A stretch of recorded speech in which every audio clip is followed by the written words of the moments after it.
warmth to your table with our slow-cooked lamb ragu rigatoni. Bold, wholesome flavors in one comforting dish.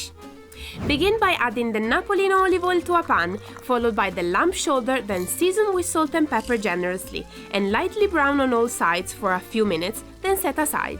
Next, build your soffritto base by adding onions, garlic, carrot, and celery, and cook until soft and aromatic. Then deglaze with white wine, letting the alcohol boil off gently. Then add in the Napolina Polpa Tomatoes, the Napolina red wine flavor booster, and the stock, and mix together well.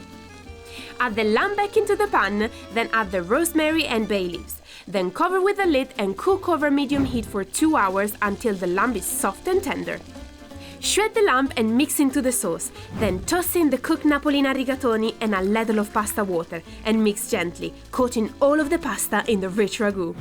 Top with Parmigiano Reggiano and a sprinkle of fresh parsley. Then enjoy this deep, comforting bowl made with our not-so-humble ingredients.